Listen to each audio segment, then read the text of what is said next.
hello, welcome back to our Cook with Friends channel. இன்னைக்கு நம்ம சேனல்ல பார்க்க போற ரெசிபி ஒரு குஜராத்தி ரெசிபி.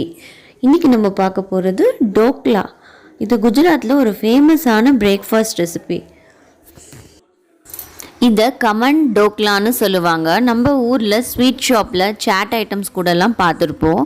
டேஸ்ட் ரொம்ப சூப்பராக இருக்கும். இதை வீட்லேயே நம்ம சிம்பிள் அண்ட் டேஸ்டியாக எப்படி செய்யலான்னு பார்த்துடலாம் வாங்க.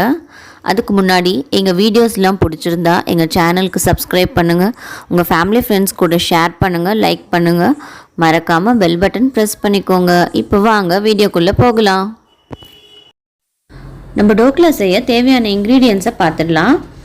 கடலை மாவு எடுத்திருக்கேன். கடலை மாவு 1/2 கப், டர்மரிக் பவுடர், பெருங்காய பொடி, Eno fruit salt, normal salt 1 spoon, sugar 2 spoon, cake tin எடுத்திருக்கேன், கருவேப்பிலை, பச்சை மிளகா நீட்டாக அப்படியே நடுவில் மட்டும் கீரி எடுத்துக்கணும்.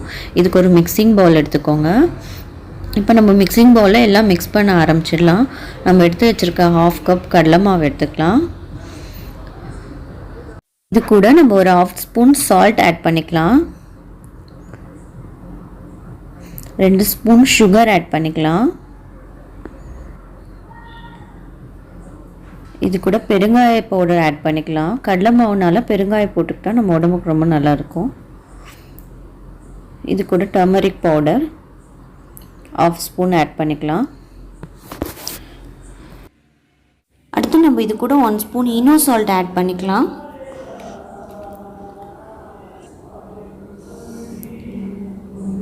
அப்புறம் தண்ணி ஊற்றி நல்லா லம்ஸ் எல்லாம் இல்லாமல் நல்லா மிக்ஸ் பண்ணிக்கலாம். லம்ஸே இருக்கக்கூடாது. நல்லா மிக்ஸ் பண்ணிக்கோங்க. நல்லா ஒரு பேஸ்ட் ஃபார்மில் இந்த பேட்டர் ரெடி பண்ணிக்கோங்க. இட்லி பேட்டர், தோசை பேட்டர் மாதிரி இருக்கணும். இது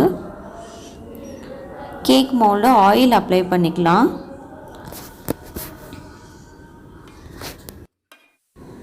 நம்மளோட பேட்டர் நல்லா ஒரு சாஃப்டாக நல்ல ஒரு கன்சிஸ்டன்சிக்கு வந்துடுச்சு. இப்போ நம்ம ஈனோ சால்ட் ஆட் பண்ணிட்டதுனால உடனே நம்ம கேக் மோல்டில் ஊற்றி இதை குக் பண்ண ஆரம்பிச்சிடலாம். கேக் மோல்டில் ஊற்றிடலாம்.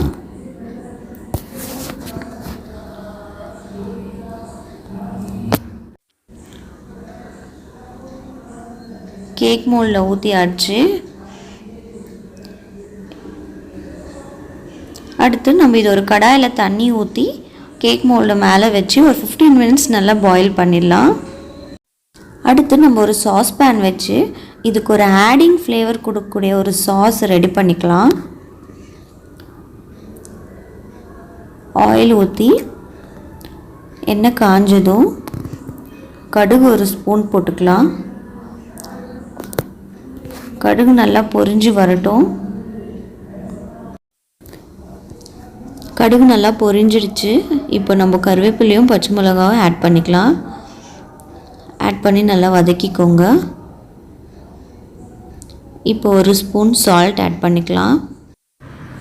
அடுத்து ஒரு 2 ஸ்பூன்ஸ் சுகர் ஆட் பண்ணிக்கலாம்.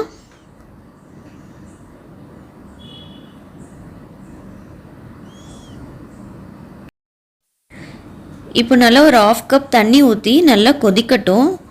நல்லா ஒரு சிரப் கன்சிஸ்டன்சிக்கு கொதிக்கணும். நம்ம டோக்லா வெந்துடுச்சான்னு நம்ம கத்தியை உள்ளே விட்டு பார்க்கலாம். உள்ளே ஒட்டாமல் வந்துடுச்சுன்னா டோக்லா ரெடி. நம்ம டோக்லா அழகாக ரெடி ஆகிடுச்சு. பாருங்கள் எவ்வளோ சாஃப்டாக ஸ்பாஞ்சியாக ஃப்ளஃபியாக வந்திருக்கு நம்மளோட டோக்லா. இப்போது இதுக்கு மேலே இந்த சிரப்பை ஆட் பண்ணி ஒரு 10 மினிட்ஸ் டோக்லா ஊறட்டும். அப்போ இன்னும் நல்லா ஸ்பாஞ்சியாக நல்லா சாஃப்டாக கிடைக்கும் நம்மளோட டோக்லா. 10 மினிட்ஸ் ஆயிடுச்சு. இப்போ நம்ம கட் பண்ணி எடுத்துக்கலாம் பீசஸாக. இப்போ டோக்லாவை பிளேட்டிங் பண்ணிடலாம்.